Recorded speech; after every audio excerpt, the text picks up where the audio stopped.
अब स्वामी जी, ठंड का मौसम है, हालांकि आपको देख के भले ही लोगों को ये हैरानी हो कि ठंड आई भी है या नहीं, लेकिन धीरे धीरे ठंड अपने चरम पर जाने की कोशिश कर रही है। सर्दी का प्रकोप भी तमाम फिजिकल और मेंटल चैलेंजेस साथ लेकर आता है। स्वामी जी, आंखों की हेल्थ भी इसलिए बिगड़ती है।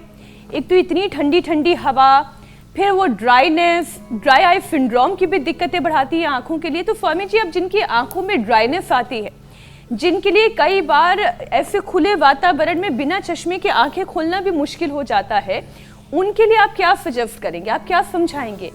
आंखों की नमी बनी रहे और आंखों का पानी भी बना रहे। उठते ही बादाम रोगन नाक में डाले, बादाम रोगन आंख में आई ग्रिट डाले, कान में ईयर ग्रिट डाले। वैसे तो आंख को ठंड लगती नहीं है, लेकिन किसी किसी की आंखें पथरा जाती हैं, जैसे आपने कहा ड्राई हो जाती है सर्दियों के अंदर। हमारी आंखें ड्राई नहीं होती है, एकदम चकाचक रहती है, टनाटन गांव की भाषा में बोले तो। क्यों? क्योंकि हम उठते ही आई ग्रिट डाल लेते हैं। तो जिनकी बहुत नाजुक आंखें हैं, गुलाब जल, आई ग्रिट, सौम्य, इतनी बढ़िया बढ़िया चीज़ें दे रखी। और जिनकी आंखों में कैटरेक्ट ग्लूकोमा जैसा हो गया है, वो तो ये जो हमने सफ़ेद प्याज, नींबू और अदरक एक एक चम्मच लेकर के और 3 चम्मच उसमें प्योर हनी मिला करके और दवाई बना रखी है। ओहो, कितने लोगों की, करोड़ों लोगों की आंखें अच्छी हो गई उससे। गजब है साहब। आंखों की रोशनी चली जाए तो आई ग्रिट खाना, ये आई ग्रिट, फिर ये दृष्टि सौम्य, तो आंखों की रोशनी आ जाएगी। ये अम्मा बैठी इधर हमारी कुर्सी पर, उधर बड़ी प्यारी सी अम्मा है, हाँ, ईला चौधरी। इसकी ईड़ा पिंगला सब जागृत हो गई है और इसको सूंघने की शक्ति चली गई थी। 10 साल बाद अब इसको सब सुगंध आने लग गई, खाने पीने की चीज़ों में, पेड़ पौधों से, वनस्पतियों से, फूलों से। ये है देखने की शक्ति, सुनने की शक्ति, खोई भी हमारी जीवनीय शक्ति। लोग कहते हैं बाबा जी बालक ही नहीं हो रहे। यह ओम प्रकाश ने 50 साल 49 साल की उम्र में बालक पैदा किया, इतना बड़ा बच्चा बैठा प्रमाण सहित। एक्सीडेंट में बच्चों की मौत हो गई थी, पूरे घर में कोहराम मच गया था। ईश्वर ने कृपा कर दी, योग कर रहे थे, भगवान ने बच्चा भी दे दिया 49 उम्र में।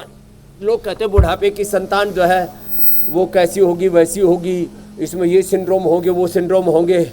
तो ये है योग की महिमा। तो साहब, ये राजकुमार जी 20 लोगों का भट्ठा बैठा दिया, 20 लाख लोगों का भट्ठा बैठाया इसने CGS करवा करके, बीपी की, शुगर की, एलोपैथी की दवाई दे करके, सिंथेटिक दवाई। अब करा बाबा जी, अब जीना आया है। और बोले मेरी भी छूट की, बीपी, शुगर, कोलेस्ट्रॉल, प्रोस्टेट की सब दवाई। ये है योग की महिमा। स्वामी जी, ये पोल्यूशन भरा मौसम जीने नहीं देखा, लेकिन आपने भी प्रण लिया है कि आप किसी को मरने नहीं देंगे, बीमार होने नहीं देंगे, और हम भी आपके इस प्रण के पीछे पीछे चलते चले जा रहे हैं। ठीक है। स्वामी जी, ड्राई आई की ही बात अगर चली है तो मैं इसमें एक और चीज पूछ लेती हूँ आपसे। इस परेशानी से दुनिया के 36 करोड़ से ज्यादा लोग परेशान हैं। इस मौसम में खासतौर पर यह परेशानी और ज्यादा बढ़ जाती है।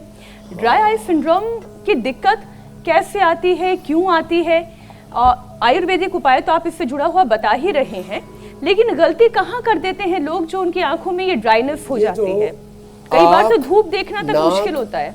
गला, ये इसके जो पीछे की जो नसें है ना, वो ब्लॉक हो जाती है। जब नस ब्लॉक हो गई तो अंदर से लिक्विड आना बंद हो जाता है।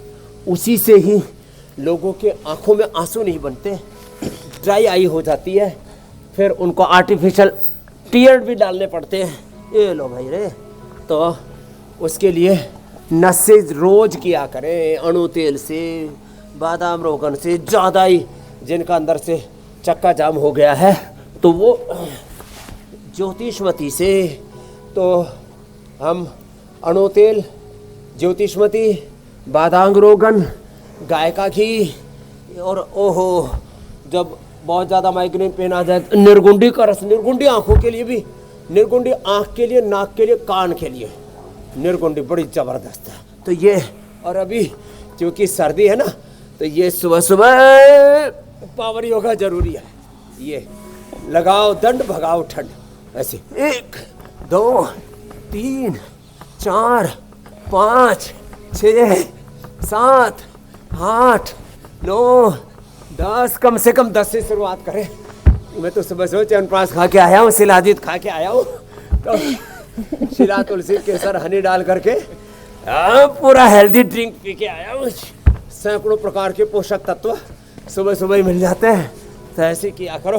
चलो, तो ड्राई आई किसी को नहीं होगी, जो नशे करेंगे, जननेति सूत्र नीति करेंगे, अक्षी तर्पण करेंगे, त्राटक करेंगे, एको प्रेशर करेंगे, अनुलोम विलोम करेंगे, शीर्षासन करेंगे, सर्वांगासन करेंगे, सुबह सुबह इंडिया टीवी देखेंगे, सुबह दौड़ लगाएंगे, नंगे पैर हो सके तो बहुत अच्छी बात है। सुबह सुबह 8 बजे योग कार्यक्रम लगाएंगे, तो 10 में बस नहीं करनी पड़ेगी। जूते पहन के दौड़ लेना।